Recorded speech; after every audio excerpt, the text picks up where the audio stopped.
Afternoon all well. सभी आप सभी घर पे सब ठीक होंगे। तो आज का जो हमारा टॉपिक है वो टॉपिक है नो फैक्ट्स अबाउट फैट। तो हम फैट्स के बारे में जानेंगे। फैट्स को हिंदी में वसा भी कहा जाता है कि फैट्स क्या होता है और ये हमारे लिए क्यों ज़रूरी होता है और कितना ज़रूरी होता है, और फैट्स से हमारे को नुकसान, किस तरह के फैट्स जो होते हैं वो हमें नुकसान पहुंचाते हैं। ठीक है, तो आप जो है फैट्स जो होता है वो आपका कार्बन, हाइड्रोजन और ऑक्सीजन से मिलकर बना होता है। इनकी रेशियो होती है 76, 12, 12। ठीक है, यानी कि ये जो है एक लंबी चेन होती है कार्बन की।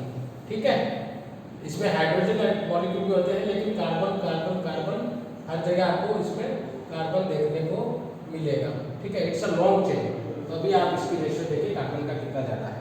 ठीक है, फैट्स को जनरली दो हिस्सों के अंदर बांटा है। ठीक है, एक है आपका अनसैचुरेटेड फैट जिसको हम गुड फैट भी कहते हैं। अनसैचुरेटेड फैट को हम गुड फैट भी कहते हैं। दूसरा है आपका सैचुरेटेड फैट, सैचुरेटेड फैट जिसको हम बैड फैट कहते हैं। ठीक है, अनसैचुरेटेड फैट के अंदर पॉली और मोनो अनसैचुरेटेड फैट होते हैं। ठीक है, जो फैट्स आपको प्लांट से मिलते हैं, एक बात ध्यान रखें, जो भी फैट्स आपको प्लांट से जो भी मिलते हैं, जैसे कि सोयाबीन हो गया, आलमंड्स हो गया, कोकोनट हो गया, वो सारे के सारे अनसैचुरेटेड हैं। अनसैचुरेटेड फैट्स इनको इसलिए बोला जाता है क्योंकि इनका जो एटॉमिक स्ट्रक्चर होता है वो थोड़ा सा लूज होता है कंपेयर टू सैचुरेटेड फैट्स। ठीक है, तो यानी कि ये आपको ऑयल फॉर्म के अंदर मिलते हैं। They are easy to digest. ठीक है, और इनके अंदर जो सैचुरेटेड फैट्स की मात्रा बहुत कम होती है, इसलिए इनको अनसैचुरेटेड फैट कहा जाता है। ठीक है, तो आपके दो होते हैं, मोनो अनसैचुरेटेड और पॉली अनसैचुरेटेड। ठीक है, तो इनको क्यों कहा जाता है? क्योंकि इनके देखो पॉली और मोनो क्यों कहा जाता है, क्योंकि एटलीस्ट इनके अंदर एक डबल बॉन्ड होता है। ठीक है, एक डबल बॉन्ड होता है और इनकी चेन रिएक्शन, चेन के अंदर कोई भी डबल बॉन्ड नहीं होता, यानी कि ये बहुत वीक नेचर में होता है। ठीक है, तो ये जो है इसके अंदर कोई डबल बॉन्ड नहीं होता। इसकी जो पहचान है, अगर आप इसको रूम टेम्परेचर के ऊपर रख दोगे तो क्या होगा, वो पिघलेगा नहीं। ठीक है, फिर भी वो ठोस अवस्था के अंदर रहेगा, मतलब सॉलिड रहेगा। ठीक है, जैसे कि आपने देखा होगा देसी घी अगर आप रूम टेम्परेचर के अंदर रख देते हो तो भी वो ठोस रहता है, लेकिन ये रूम टेम्परेचर के ऊपर किस फॉर्म में रहता है, ये लिक्विड फॉर्म में रहता है। ठीक है, ये इन दोनों के अंदर डिफरेंस होता है। अभी देखिए, जो मोनो अनसैचुरेटेड फैट होता है वो क्या करता है, वो आपको मैंने बताया कि वेजिटेबल ऑयल्स के अंदर मिलता है, जैसे कि आपका ऑलिव ऑयल हो गया, पीनट्स हो गया, यानी कि मूंगफली का जो तेल हो गया। ठीक है, ये क्या करता है, ये आपके एलडीएल को कम करता है। ठीक है, एलडीएल होता है आपका लो डेंसिटी लाइपोप्रोटीन। ये एलडीएल क्या करता है, ये आपके लिए हार्मफुल होता है। ये आपके लिए हार्मफुल क्यों होता है? क्योंकि ये आपकी नसों को ब्लॉकेज करता है। खून की जो नस होती है उसको ब्लॉकेज करता है और ब्लड सप्लाई को रोकता है। अब ये जो है ये होता है हाई डेंसिटी लाइपोप्रोटीन, ये आपके लिए अच्छा होता है, दिस वन इज गुड। लेकिन ये आपकी बॉडी में, ये आपको किसी भी फूड से नहीं मिलता, ये आपकी बॉडी अपने आप ही जनरेट करती है। तो जब ये एलडीएल जब है ये आपका ब्लॉकेज करता है, एलडीएल की वजह से बहुत सारे लोगों को क्या होता है, हार्ट अटैक होता है। ठीक है, आपने सुना होगा।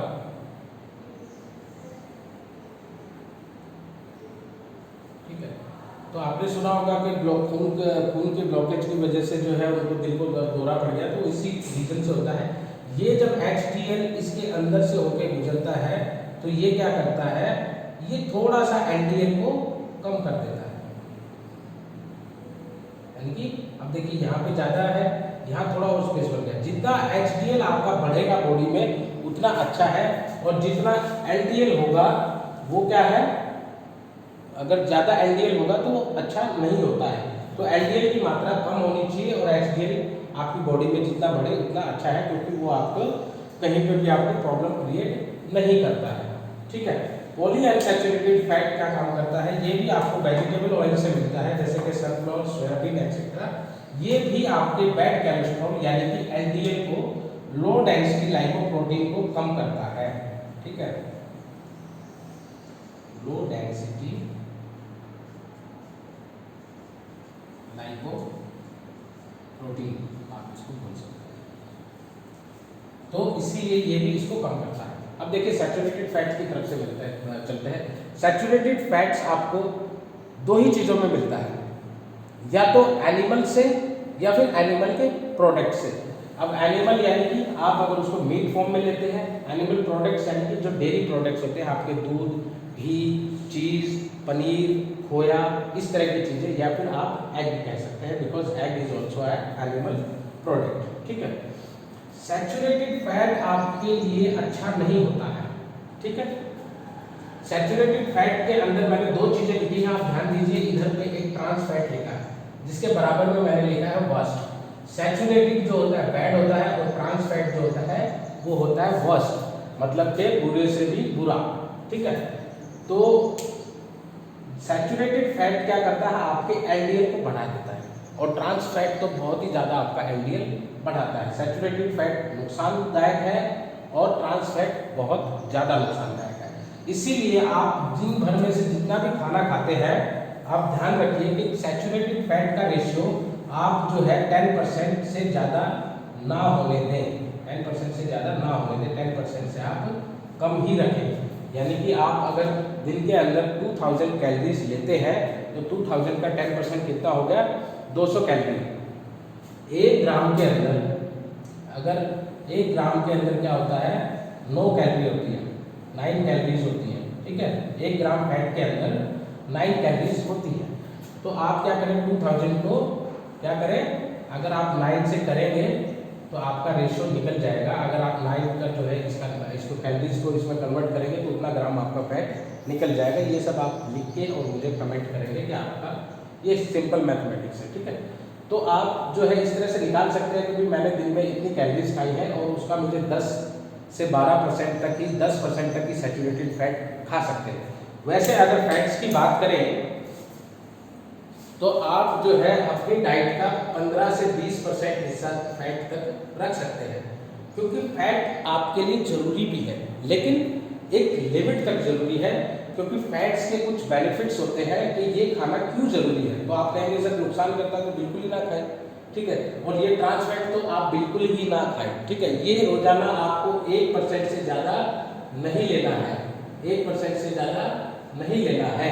ठीक है, 1% ना भी ले तो भी कोई आपको ये कोई फायदा नहीं देगा। ठीक है, ट्रांस फैट क्या होता है इसके बारे में भी जानना बहुत जरूरी है। ट्रांस फैट होता है ये हाइड्रोजनेशन प्रोसेस से होके बना होता है, यानी कि जो आपके जो ये ऑयल्स है ना, ये इन्हीं से बनता है। ठीक है, इसको क्या कर दिया जाता है, हाइड्रोजनेशन प्रोसेस के द्वारा इसको थोड़ा गाढ़ा कर दिया जाता है। क्यों कर दिया जाता है, क्योंकि ये सैचुरेटेड फैट का एक ऑप्शन बाजार में लोगों ने मार्केट के अंदर ढूंढा है, क्योंकि ये सस्ता पड़ता है, लोगों को ये सस्ता पड़ता है, इसीलिए इसका क्या किया, इसका एक ऑप्शन उन्होंने ढूंढ लिया है और उसको है ट्रांस फैट। ये ट्रांस फैट जो है अभी फसाई की गाइडलाइंस के अकॉर्डिंग, ठीक है, जो इसका काम होता है ये हेल्थ मॉनिटर करती है कि भाई किसी भी प्रोडक्ट के अंदर कोई भी इंसानों को नुकसान देने वाली चीज़ ना हो। तो इसका जो टारगेट है ये बिल्कुल ट्रांस फैट को जो हमारे फूड प्रोडक्ट्स है उसके अंदर से बिल्कुल 0% करने का इसका टारगेट है 2022 तक। ठीक है, 2022 तक इसका टारगेट है। लेकिन आप लोग खुद देखिए, जब भी आप कोई प्रोडक्ट खरीदते हैं तो ट्रांस फैट उसके अंदर है तो नहीं। ठीक है, आप ये खुद देखिए, चेक कीजिए, ट्रांस फैट वाली चीज़ें बिल्कुल नहीं लेनी है। ये क्या करता है, स्वाद थोड़ा बढ़ा देता है, टेक्सचर थोड़ा अच्छा देता है और फूड आइटम्स को क्रिस्पी बना देता है। जैसे कि आप फूड पेटीज, बर्गर, ये बटर की फॉर्म में आपको बहुत मिलेगा आजकल मार्केट के अंदर। ठीक है, इसको बटर बोल के बहुत बेचते हैं, तो वो ट्रांस फैट होता है जो कि हाइड्रोजनेशन प्रोसेस से क्या किया जाता है, ऑयल को ही थोड़ा गाढ़ा कर दिया जाता है। ठीक है, और वो सॉलिड रहता है रूम टेम्परेचर के ऊपर। ठीक है, ये बहुत नुकसानदायक है आपके लिए। इतना नुकसानदायक है कि अभी जो है गवर्नमेंट ऑफ इंडिया ने भी, और कई देशों में तो बैन हो चुका है। इतना ज़्यादा खतरनाक है, इससे इतने ज़्यादा हार्ट के पेशेंट हो रहे हैं कि जो है लगभग आप ये मान लीजिए कि बहुत लोग इसकी वजह से जो है बीमारियों का शिकार हो रहे हैं। ठीक है, तो इसलिए ट्रांस फैट को बंद करवा दिया सरकार। इमरजेंसी सोर्स ऑफ एनर्जी, क्यों खाना जरूरी है? क्योंकि ये आपका इमरजेंसी सोर्स ऑफ एनर्जी है। आप कहीं लॉन्ग रनिंग आप कर रहे हैं तो फर्स्ट, या जिम के अंदर आप एक्सरसाइज कर रहे हैं तो क्या होगा, फर्स्ट 40 to 60 मिनट्स आपके बॉडी के अंदर जो कार्बोहाइड्रेट्स होगी वो सारी की सारी बर्न हो जाती है, ठीक है, बर्न आउट हो जाती है। तो उसके बाद क्या होता है, आपका जो फैट होता है वही कार्बोहाइड्रेट के अंदर चेंज होता है और फर्दर उसकी रिएक्शन होती है, ठीक है, और वो एनर्जी के अंदर कन्वर्ट हो जाता है। Proper functioning of the glands and internal organs, जो आपकी बॉडी के इंटरनल ऑर्गन्स हैं, ग्लैंड्स हैं, उनको प्रॉपरली फंक्शनिंग करने के लिए ये जरूरी होता है। ग्लैंड्स के क्या काम होते हैं बेटा? ग्लैंड्स होता है आपका, एक तो हार्मोन लेवल को बढ़ाता है आपका, या कि ये कहिए कि हार्मोन को जो है ना ये प्रोड्यूस करते हैं ग्लैंड्स, ठीक है। दूसरा जो आपके एंजाइम्स होते हैं बॉडी के अंदर उनको भी जनरेट करती है। तो ग्लैंड्स बहुत ही इंपॉर्टेंट है आपके ओवरऑल बॉडी के अंदर फंक्शन करने के लिए। तो उसकी इसका जो है इसका फंक्शन, फैट्स भी इसलिए बहुत ही जरूरी है। लेकिन एक्सेस फैट का नुकसान मैंने आपको बताया। Important fats fat soluble vitamins को स्टोर करने के लिए फैटी टिश्यू जरूरी है, उसके लिए आपको फैट का खाना पड़ेगा, ठीक है। ये तीन विटामिन को स्टोर करते हैं, विटामिन ए, डी, ई, के, ये चारों विटामिन आपके लिए बहुत ही ज़्यादा इंपॉर्टेंट है आपकी बॉडी के लिए। ये जो मैंने विटामिन का वीडियो बनाया था उसको आप जाकर के चेक कीजिए, उसके अंदर आपको इसकी सारी डिटेल्स मिल जाएगी।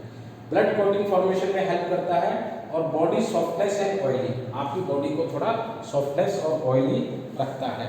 सो ये कुछ फैक्ट्स थे, इसके आने वाले टाइम में हम लेके आएंगे क्योंकि अभी वीडियो बहुत लंबा हो जाएगा कि भाई फैट कितना खाना चाहिए और किन किन चीज़ों में कितना फैट्स होता है उसके बारे में हम बात करेंगे, ठीक है। सैचुरेटेड फैट कितना खाना चाहिए, नॉन अनसैचुरेटेड फैट हमें कितना खाना चाहिए, ठीक है, और क्या क्या चीज़ें हमें अवॉइड करनी चाहिए। If you want to make that video then please comment, and if you like, if you found it something useful for you then please comment and share, ठीक है। Thank you, have a nice day.